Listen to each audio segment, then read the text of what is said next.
o jeito tradicional é a única forma de ensinar. Será? Será mesmo? O jeito tradicional de ensinar nunca será substituído. O jeito tradicional de ensinar não pode ser substituído. Será mesmo? É isso que a gente vai falar hoje.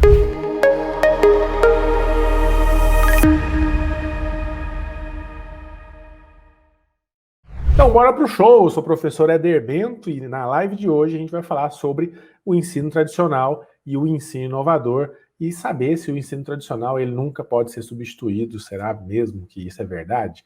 E esse bate-papo está rolando no programa Prof. In, esse programa pra gente, que a gente criou, né, para discutir estratégias para você, professor, se tornar um professor inovador, mais reconhecido, mais relevante e com um tempo extra. Prazer receber todos vocês aí. Então é o seguinte, vamos começar o nosso conteúdo aqui já? E para a gente entender se isso, né, o jeito tradicional de ensinar, ele pode ou não ser substituído, a gente tem que entender primeiro o que é o jeito tradicional. Então, para a gente poder entender, vamos dar uma revisada aqui, vamos bater um papo, vamos lembrar como é que é o nosso processo de ensino-aprendizagem hoje. Você já parou para pensar que o jeito que a gente ensina, ele é muito parecido com o jeito que os nossos professores nos ensinaram? E que, por sua vez, é muito parecido com o jeito que os professores deles ensinaram? Agora, puxa na sua memória um pouquinho aí e pensa.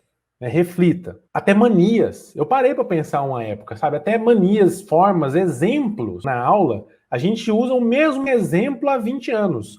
O mesmo exemplo de aplicação que o nosso professor usou, a gente repete. E assim, não tem nada de errado com isso, sabe? Às vezes tem exemplos bons, tem aplicações bacanas, mas isso faz a gente pensar. Será que a gente não está seguindo o que eu chamo de pedagogia do sempre foi feito assim? O que é pedagogia do sempre foi feito assim? A pedagogia do sempre foi feito assim é a pedagogia baseada naquilo que foi feito pelo seu professor, pelo professor dele e pelas pessoas há 200 anos atrás. É aquele método em que você tem um currículo extremamente conteudista, onde o professor ele atua como detentor do conhecimento, detentor de informação, e vai pegar essas informações e vai chegar para o aluno e vai entregar essas informações, e o aluno vai pegar aquelas informações e vai replicá-las, vai repeti-las em algum local, geralmente uma prova escrita, alguma coisa assim, para você avaliar e saber se o aluno aprendeu ou não. Mas no final das contas, a gente forma uma galera, e você provavelmente é uma pessoa que foi formada assim. Quando você chegou no mercado de trabalho, você parou para refletir e pensar: para que eu perdi 10 anos da minha vida estudando o conteúdo tal? Estudando o conteúdo X, o conteúdo Y, o conteúdo Z. Para que está servindo isso na minha vida? Não quer dizer que não é importante, tá? Eu penso que qualquer conteúdo é melhor você ter e não precisar do que precisar e não ter, né? Então eu gosto de pensar dessa forma. Mas será que a gente não está gastando muito tempo, muito recurso, né, muita energia para ensinar um monte de coisa da forma que não é viável, não é aplicável? Pare e pensa um pouquinho na sua faculdade. Então você está me assistindo, pare e pensa um pouquinho. Como é que foi a sua faculdade? O que você aprendeu na sua faculdade? Se você é professor, se você fez pedagogia ou se você fez alguma licenciatura, você deve ter tido algumas disciplinas ali que, na hora de dar aula, você percebeu que não fazia muito sentido, né? Pare e pensa. E, mais uma vez, não tem nada de errado repetir. Não tem nada de errado você repetir o texto. O problema é quando isso se torna o principal. Quando isso se torna o único jeito de ser feito. Quando isso se torna o sempre foi feito assim. Entende? Então, você usar um bom exemplo, você repetir um exercício, você repetir uma fala, repetir uma aula, uma dinâmica que você fez ano passado, esse ano, em uma turma, na outra, não tem problema nenhum. Não tem problema nenhum. O problema é você tornar isso o usual, tornar isso o principal na sua metodologia, no seu estilo de lecionar. E aí você acaba ficando preso nesse ciclo vicioso de você pegar a mesma aula e repetir. Mesma aula e repetir. E no final das contas, isso impede a sua inovação, isso te impede de se tornar um professor inovador. Então, professor inovador não combina com pedagogia do sempre foi feito assim. Guarda isso na sua cabeça. Professor inovador não combina com a pedagogia do sempre foi feito assim, que é como funciona o jeito tradicional de ensinar. O jeito tradicional de ensinar, ele leva em consideração aquilo que sempre foi feito, um conteúdo em que o professor vai transmitir essa informação para o aluno e o aluno vai se virar com aquela informação e tudo mais. E eu falei em vídeos anteriores e vou repetir hoje. É o seguinte, essa forma tradicional, né, utilizando só essa metodologia de instrução direta baseada no conteúdo apenas, então, utilizar a instrução direta baseada apenas no conteúdo, não se preocupando com o contexto, com a aplicabilidade, nem nada disso, tem um problema muito sério. Qual que é o problema? Nós vivemos em um mundo hoje onde a grande diferença comparada a 200 anos atrás é o volume de informação que a gente tem. Então, repara, a quantidade de informação que você tem hoje é muito maior do que se tinha há 50 anos atrás. Quem dirá há 200 anos atrás. Eu já citei um exemplo algumas vezes, né, e vou citar novamente. O meu pai comprou a Barça, né, Enciclopédia Barça Universal. Você já viu? Enciclopédia Barça Universal? Quando eu era criança, na escola, meu pai comprou essa enciclopédia, muito caro, tal, fez o esforço, comprou, porque nós somos 4 crianças, né, nós éramos, né, 4 crianças, eu e mais 3 irmãos, e ele comprou Barça Universal, porque naquela época não tinha internet, não tinha como você fazer uma pesquisa. Então, a pesquisa era em bibliotecas, ou enciclopédias na sua casa. Era a forma de você buscar essas informações. Então, era muito mais difícil você encontrar as informações, você não conseguia comparar várias fontes, você acabava confiando em uma fonte só. Quando ia conversar, quando ia ter uma aula com o professor fazia essa função mesmo de detentor do conhecimento. Né? Ele levava a informação que às vezes era difícil de ser obtida, de ser alcançada, né? Encontrada por nós, alunos da época. Hoje, o que acontece? Todo mundo, praticamente, a maioria das pessoas, tem um celular na mão, com acesso à internet. E tem uma ferramenta de busca disponível, o Google da vida aí, onde ele vai poder digitar qualquer coisa e procurar essas informações, a ponto de ter até uma overdose de informação. Então, hoje, a grande preocupação não é ofertar informação. A grande preocupação é organizar essa informação de tal forma que ela faça sentido, que ela tenha uma lógica, que ela tenha aplicação, que ela tenha uma aplicação para um contexto específico. Então, o que eu gosto de dizer é que a gente tem que pegar a informação e organizá-la em conhecimento. Então, quando você pega informações contextualizadas, misturadas, etc., com várias aplicações, mas você pega essa informação e organiza elas, você vai transformar em conhecimento. E esse conhecimento, sim, com aplicabilidade e tudo mais, você vai conseguir fazer com que esse conhecimento promova o desenvolvimento de habilidades e competências dos nossos alunos. Então, se não tiver conhecimento, se não tiver organização dessas informações, fica muito difícil a gente ter um ensino inovador, tá? Então, o grande diferencial que a gente tem, a grande característica que a gente tem do ensino tradicional é considerar que a gente ainda tem que só ofertar informação. Então, se a gente pensar dessa forma, se a gente pensar que a gente é um professor Google, que a gente simplesmente vai responder pergunta do aluno ou levar, né, ofertar conhecimento para ele, aliás, informação para ele de forma desorganizada, sem muito nexo, de acordo com aquilo que a gente julga pertinente, não necessariamente é a melhor forma, tá? É a forma tradicional aí. A nossa forma de atuar hoje não é como detentor do conhecimento, é como mediador buscando desenvolver habilidades e competências de tal forma que o aluno ele consiga aplicar todo esse conhecimento no cotidiano, na sua vida, sabe, naquilo que ele se propõe a fazer na sua vida. E o conhecimento teórico ele é importante, ele é a base, é o alicerce, eu concordo com a professora também. O fato é que tem muita gente que fica preso na teoria, e aí não busca a prática, não consegue aplicar aquele conhecimento. Eu tenho vários exemplos de colegas professores que ficaram parados no tempo por causa disso, preocupados em discutir teoria, discutir apenas essas teorias e no final das contas não entende de fato o porquê daquilo e como aplicar aquilo.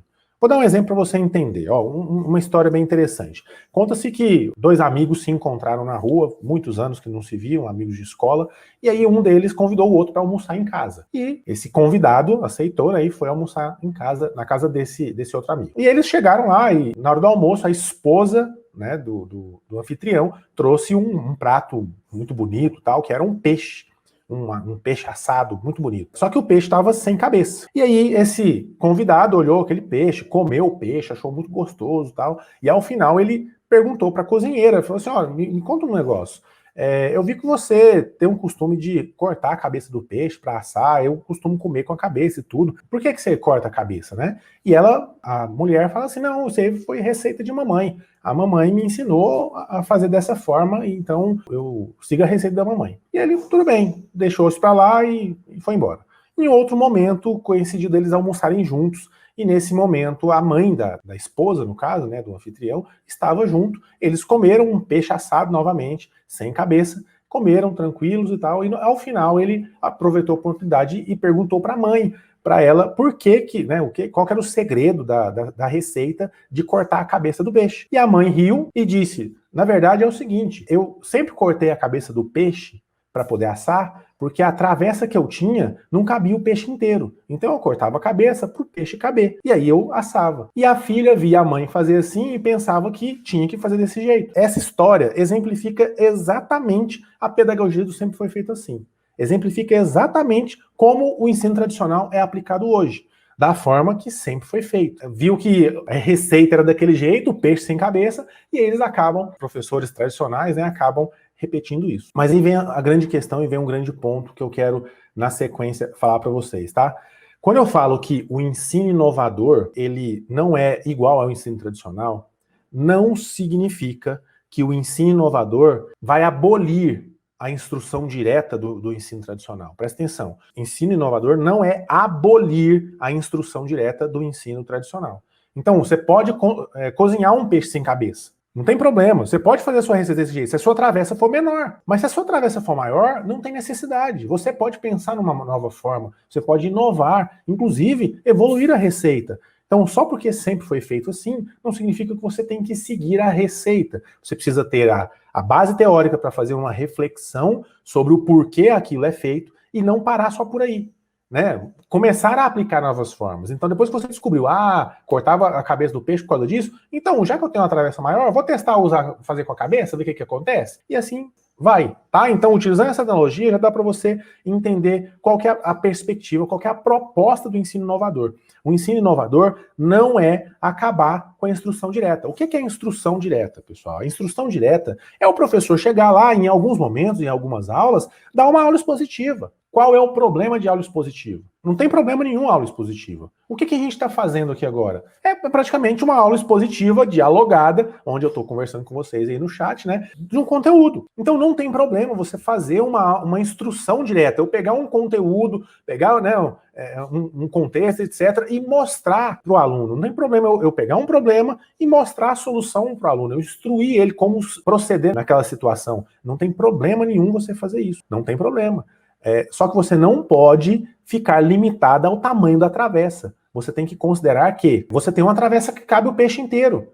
Você pode decidir fazer o peixe picado, deixar a cabeça, tirar a cabeça, deixar o rabo, tirar o rabo, entendeu? Fazer o peixe que você quiser, porque você tem uma travessa que vai dar para fazer. Entende? Isso é o ensino inovador, é tirar você de dentro da caixa que está limitando o jeito de você ensinar. Não existe só essa forma de dar aulas. Não existe só a forma de você fazer a aula tradicional, no caso, a instrução direta. Mas isso não significa que você tem que deixar de fazer isso. E aí que vem o grande ponto. Então, como funciona o ensino inovador? O ensino inovador, ele pega tudo aquilo que faz sentido no ensino tradicional. Então, o que faz sentido no ensino tradicional? A instrução direta faz sentido, tá? Existem pesquisas que dizem que a instrução direta é uma das formas mais eficientes de ensinar. Então, não tem problema nenhum você fazer uma aula expositiva, não tem problema nenhum você entregar, né, criar um passo a passo para o aluno, não tem problema nenhum você sistematizar, organizar um passo a passo, um processo para o aluno aprender. Isso, na verdade, ajuda. O que você não pode é fazer só isso, se colocando como detentor do conhecimento e entregando tudo pronto. Porque o aluno ele vai absorver uma quantidade de conhecimento,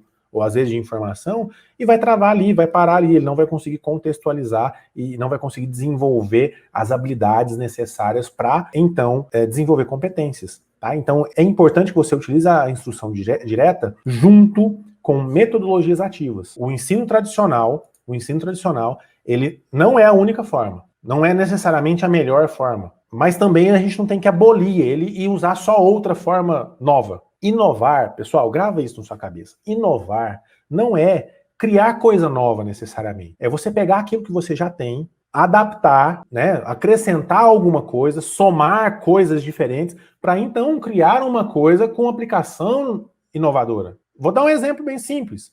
O celular. Olha o celular. O que é o celular? Por que o celular é uma grande inovação? Porque, na verdade, o celular é uma somatória de um monte de ferramentas. Então, o celular é câmera fotográfica, o celular é calendário, o celular é calculadora, o celular é telefone, é gravador de voz, o celular é um computador, acessar a internet, é o GPS e assim por diante. Então, o celular é uma inovação exatamente porque ele está agregando várias ferramentas que já tinham sido inventadas antes, mas estão colocando tudo numa só. Então, inovar não necessariamente é você inventar roda, sabe? Criar uma coisa nova. É você pegar aquilo que já existe, com aquilo que já existe, com aquilo que já existe, pegar um monte de coisas que já existem, talvez, e agregar. Então, o ensino inovador, quando eu falo que é instrução direta mais metodologias ativas, é justamente uma das formas, não é a única, mas é uma das formas que eu costumo sugerir para se fazer um ensino inovador. Então, o ensino inovador é eu pegar essa parte de sistematização de conteúdo, que é importante ter o conteúdo, sim, para dar o subsídio, para dar a base, para dar as ferramentas necessárias para o aluno desenvolver habilidades. Então, a gente trabalha as habilidades dos alunos levando conteúdo para eles. Conteúdo organizado, conteúdo que passou por um crivo, né, que passou por uma curadoria da nossa parte, e isso acaba direcionando os estudos, facilita nesse mar de informação, nessa overdose de informações que a gente tem. Então, o nosso papel como curador do conhecimento é muito importante, curador de informações é muito importante. A gente ofertar isso para o aluno, ele ganha tempo. E é a partir do momento que você pega esse conhecimento e entrega como instrução direta, você adiciona nesse processo de ensino-aprendizagem, você introduz nesse processo de ensino-aprendizagem metodologias ativas para trazer exatamente aquilo que confere inovação nesse ensino inovador, que é o quê? É trazer o protagonismo para o aluno. Então vamos lá, no ensino tradicional, o protagonismo está no professor. O protagonismo está no professor. O aluno é um mero receptor de informações, o professor é o detentor do conhecimento, ele é o protagonista. No ensino inovador, o professor deixa de ser o protagonista, ele passa a mediar o processo de ensino-aprendizagem e o aluno passa a ser o protagonista, precisando ser um sujeito ativo no processo. Ele precisa estar ativo. Então, você vai fazer, como mediador, em alguns momentos, a instrução direta, levando o conteúdo para esse aluno e nesse meio, concomitantemente a esse processo, você vai trabalhando metodologias ativas que vão trazer sentido, contexto para que o aluno pegue aquele conteúdo e aplique na vida dele de forma ativa, de forma a ele ser o protagonista, tá bom? Então, as metodologias ativas trabalham muito dois pilares importantes do ensino inovador. O colaborativismo, para o aluno aprender a trabalhar em conjunto, né, e tudo mais, é um tipo de habilidade extremamente importante para o mercado do futuro, o atual e do futuro, e a autonomia, onde o aluno vai aprender a se apropriar do conhecimento por si só. Ele vai pegar aquele conteúdo que você transmitiu por instrução direta e a partir de metodologias ativas ele vai aprender a pegar aquele conteúdo e remodelar de uma forma diferente. O meu filho, o Arthur, ele tá brincando ali dentro, tá brincando ali com o Lego dele. Amanhã é aniversário do Arthur. O Arthur, ele gosta muito de Lego. É um dos brinquedos que ele mais gosta. Por quê? Não para naquele formato que veio. A gente deu um Lego para ele esses dias, né?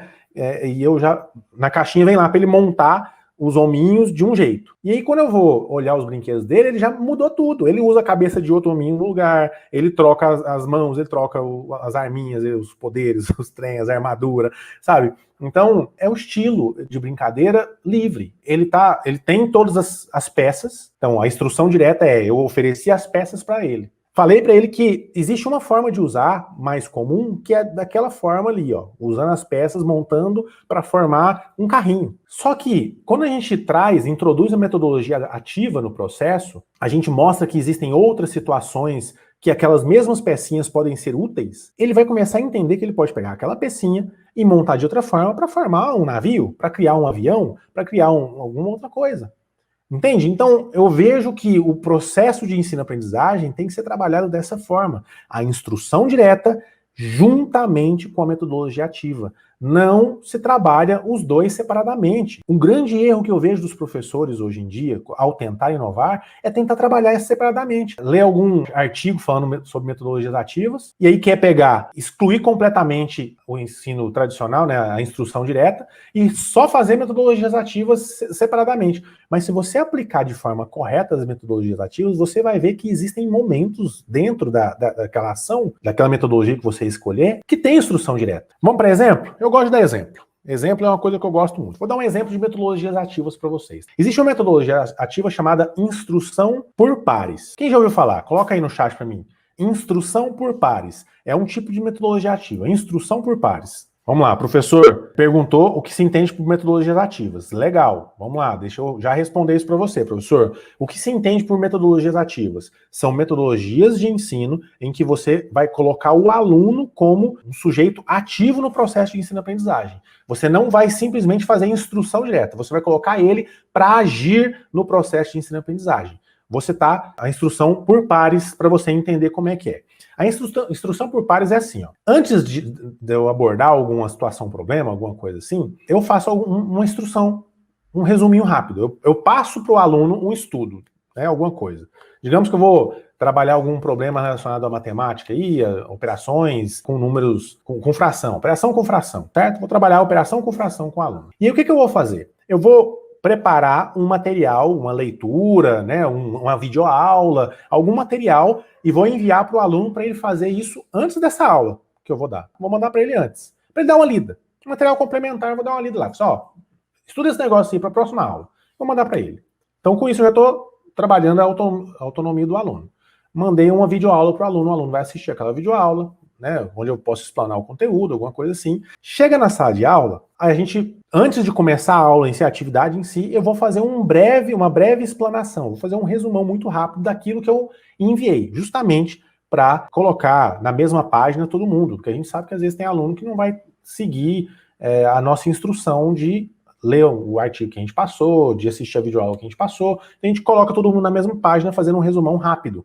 Então é uma instrução direta mesmo, um resumão rápido daquilo que a gente passou, um resumo daquele conceito que a gente explicou na videoaula, etc. Um resumão bem rápido, 10 minutinhos no máximo, a gente faz isso. Terminou essa fase, o que a gente vai fazer? A gente vai pegar e dividir a sala em grupos, pares, trios, né, grupos. A gente vai dividir essa sala em grupos e a gente vai passar algumas atividades na tela, né, no computador, no quadro. A gente vai colocar algumas atividades para o aluno fazer, alguns exercícios, algumas situações problemas, né, alguma situação problema em que o aluno vai resolver ali naquele momento. Então, ó, você passou o conteúdo antes, certo? Você passou o conteúdo antes, você fez uma explanação rápida e colocou uma situação, um exercício para ele resolver. E dá um tempo para eles resolverem. E, enquanto isso, você vai andando na sala, vendo a interação deles. Vai vendo. E deixa eles resolverem. Passou um tempo, resolveu. Acabou? Beleza.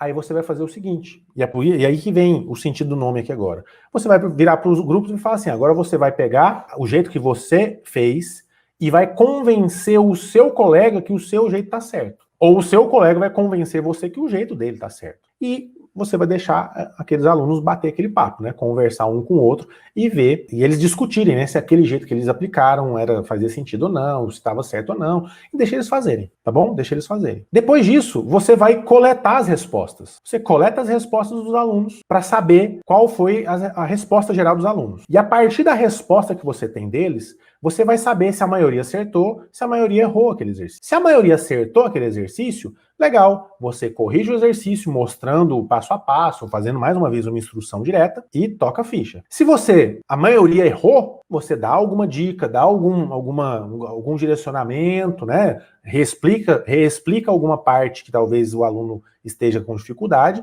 e dá mais um tempo para eles refazerem e se convencer uns aos outros de que aquela situação agora está certa ou não. E aí, novamente, você coleta as respostas, só passa para o próximo exercício quando a maioria acertar aquele exercício. E aí você pode estar pensando assim, nossa, Éder, bacana esse negócio aí. Você está fazendo uma instrução direta, né? Você está levando o conteúdo para o aluno, você está dando a oportunidade para eles discutirem entre eles, para um argumentar com o outro se aquele negócio está certo ou está errado, porque você sabe muito bem que quando a gente ensina alguma coisa, a gente aprende muito mais do que quando a gente está estudando sozinho. Muito mais. Quando você tem que ensinar alguma coisa para alguém, você acaba aprendendo muito mais. E quando você coloca o aluno nessa posição de protagonista, ele tendo que ensinar para o colega, tendo que explicar o raciocínio dele para o colega, você acaba fazendo ele virar algumas chaves que antes estavam travadas. Você consegue fazer com que ele veja algumas coisas que ele antes não conseguia ver. Então isso funciona muito bem. Mas aí tem um ponto, né? Você pode estar virando para mim e falar assim, Éder, legal, bacana essa ideia sua, mas como é que eu vou coletar a resposta dos meus alunos? Eu tenho 50 alunos na minha sala. Como é que eu vou coletar a resposta rápida desses alunos para saber se a maioria acertou ou não? Uma aula não vai dar tempo de eu fazer nada, não. Como é que eu faço isso? E aí que vem a questão.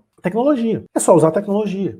Se você utilizar a tecnologia, você vai conseguir fazer isso muito mais rapidamente. Claro que sem tecnologia dá para você fazer? Dá. Vai dar um pouquinho mais de trabalho? Dá. Mas você vai conseguir fazer. Então, geralmente eu vejo alguns professores comentarem o seguinte, ó, quando a gente apresenta metodologias ativas e tudo, costuma ter algumas objeções. Alguns professores têm alguma resistência. Quais são as resistências mais comuns, tá? Primeira, dá muito trabalho. Esse negócio dá muito trabalho. É muito mais fácil eu pegar a minha aula que eu sempre apliquei, passar no quadro para o aluno copiar como sempre foi feito e eu cobrar aquele negócio, ele repetir aquele negócio na prova e tá tudo certo. Alguns consideram que dá trabalho, né?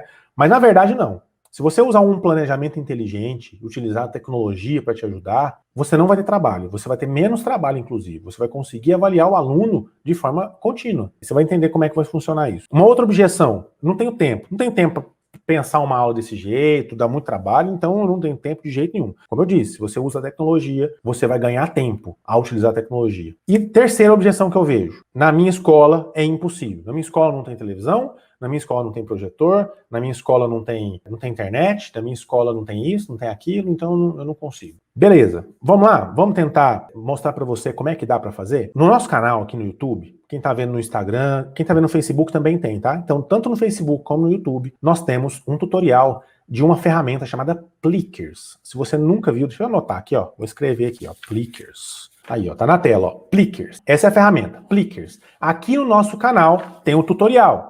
Eu vou até colocar aqui, ó, tutorial Plickers. No nosso canal tem um vídeo aí completo mostrando como é que você usa essa ferramenta chamada Plickers.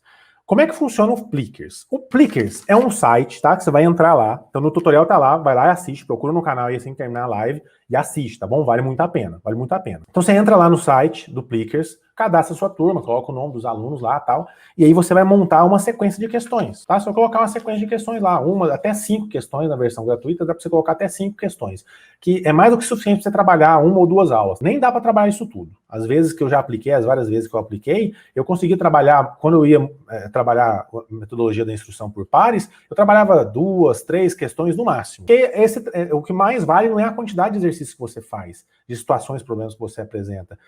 O que mais vale é o processo, sabe? É esse bate-papo, essa troca, é o mais importante. E aí você passa um QR Code desse tipo aqui para o aluno, um QR Code desse tipo para o aluno. E o que o aluno vai fazer? Ele vai pegar esse QR Code, aqui em cima, não sei se vai dar para ver aí, deixa eu ver, dá para ver mais perto. Aqui tem as letrinhas, tá vendo? A, B em cima aqui, C do outro lado, tá?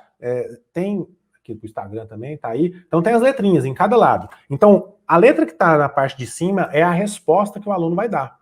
Então, nessa posição, minha resposta é a letra B. Se eu virar assim, a resposta se torna a letra C. Se eu virar assim, é a letra A. Se eu virar assim, letra D. Entendeu? Então é isso. E eu vou pegar, lá na plataforma do Plickers, a gente coloca o aplicativo dentro do celular, né? A gente abaixa o aplicativo no celular, e com o celular a gente filma esses QR Codes, e aí ele vai capturar a resposta do aluno, já vai subir automaticamente uma plataforma e já vai mostrar num computador para você. Você pode projetar isso para os alunos, se você tiver um projetor, uma televisão, se não, um notebook seu mesmo, você consegue visualizar as notas dos alunos e pronto. Na hora você já tem uma correção automatizada daquele procedimento.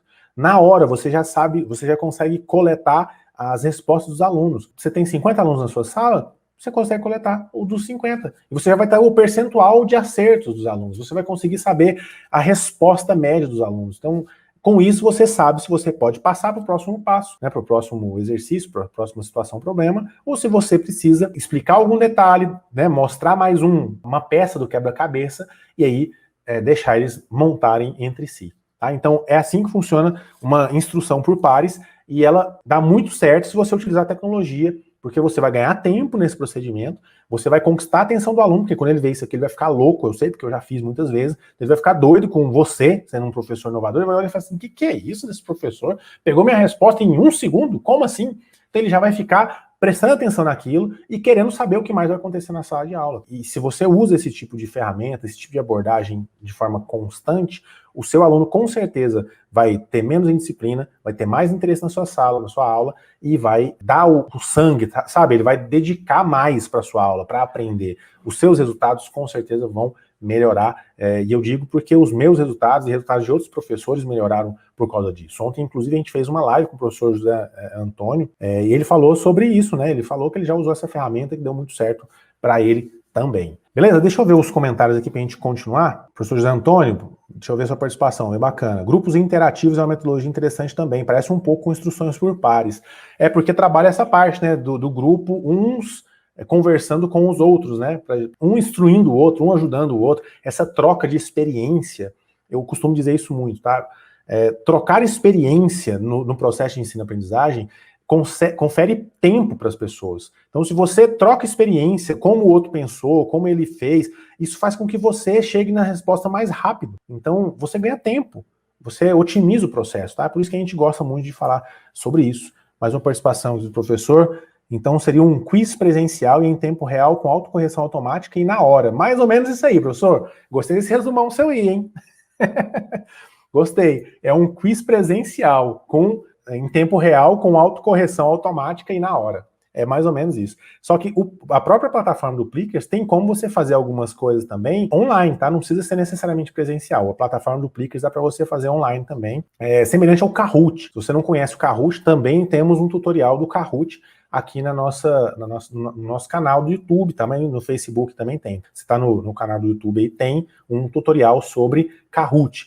E o Kahoot já é um jeito mais gamificado de fazer esse tipo de quiz, né, esse tipo de avaliação. É um estilo mais gamificado, então a abordagem talvez a gente possa usar de uma forma diferente, com outro tipo de metodologia ativa, mas a instrução por pares ou de grupos interativos que o professor José Antônio citou aí, ele funciona muito bem com o Plickers. Claro que existem N ferramentas, o que eu quero que vocês entendam, né, nesse bate-papo que a gente sempre traz aqui, é que a ferramenta ela é um suporte, a ferramenta ela agrega, ela confere a você tempo, ela te ajuda a ter mais qualidade de vida, a otimizar o processo, a alcançar os resultados mais rápido. Mas se você não tem ferramentas, se você não tem internet, se você não tem tecnologia, dá para você inovar sim, dá para você utilizar metodologias ativas do jeito tradicional também, dizendo assim, o que eu quero dizer, você, sem tecnologia, você usar o quadro, instrução por pares, você usar o quadro e giz, colocar as questões lá no quadro e colocar para eles baterem um papo, discutirem e tudo mais, dá para fazer? Dá! Você pode colocar a resposta e contar as respostas na hora, vai dar um pouquinho mais de trabalho, às vezes você não vai conseguir trabalhar tantos exercícios de uma aula só, mas dá para fazer, continua sendo uma aula dinâmica, sabe? Dá para organizar. A questão é que você tem que ter a mentalidade de não pensar que a sua forma tem o tamanho reduzido, em que você tem que cortar a cabeça do peixe, entendeu? Você tem que pensar que a sua forma ela é de um tamanho que vai caber o peixe inteiro, se você quiser.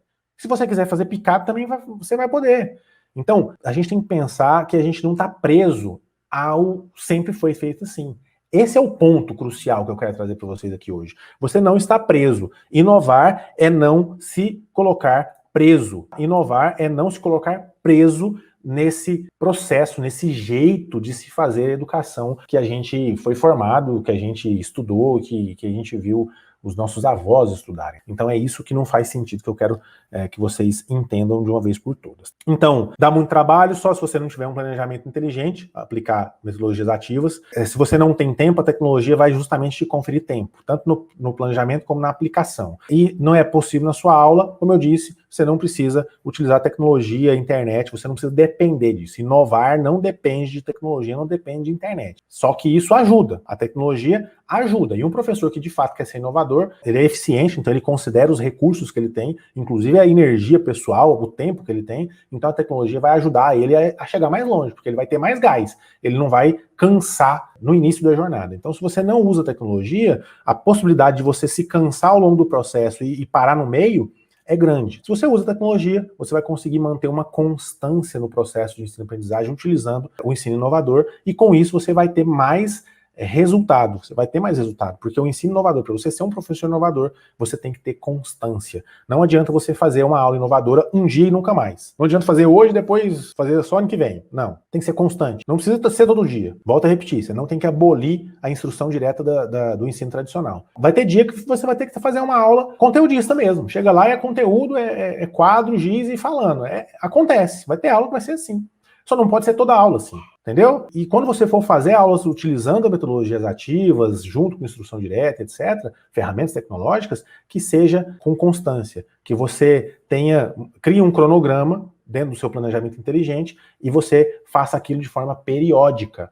Estipule no seu planejamento anual agora, você introduzir metodologias ativas de forma periódica. Sei lá, coloca aí uma vez por mês, uma vez a cada 15 dias, em cada turma, uma vez a cada 2 meses, coloca de um jeito que você vai conseguir fazer, e aí aos poucos você vai aumentando esse volume, né, essa quantidade de eventos inovadores aí no seu processo de sala de aula. Legal?